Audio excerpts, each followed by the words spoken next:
Yeah, well, the whole idea of the Area Agency on Aging back in 1974 by Congress was to be an agency that would be an advocate as well as develop and coordinate services for the elderly.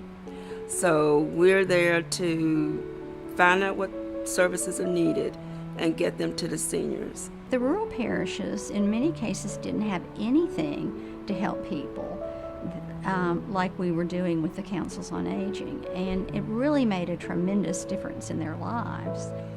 Last year, we've been in probably the 7,000 to 9,000 area as far as population served, and we're just hitting a small percent of that population. Services were added over time, and so, we went from basically the first big change was the meals program, and then that got expanded to being able to do home delivered meals, and then over time the service array grew. And from 1974 to now, I've seen us go from like 200 meals a day to over 2,400.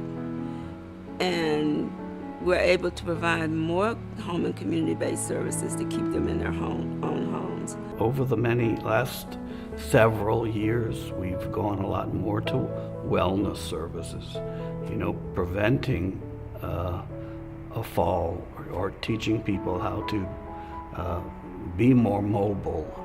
The caregiver support program came in, and so that was touching base on not only the providing services for the seniors, but it was trying to provide help as far as respite and whatnot for caregivers of seniors. We have more seniors now than when I started working there. We've come a long way as far as technology. When I became bookkeeper, we did everything by hand, no computers.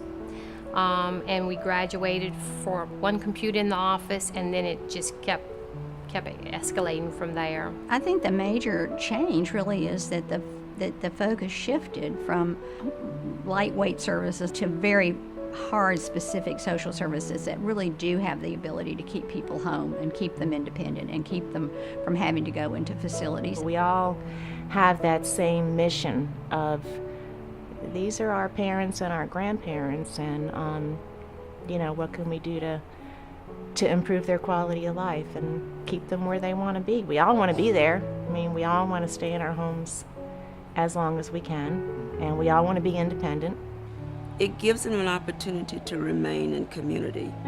Getting these services from us, they can get a home delivered meals. Maybe they just need homemaker. Maybe they just need somebody to call them on the phone. That's where they want to be. Yeah. They want to be in their home and community. They've lived there, most of them, all their lives.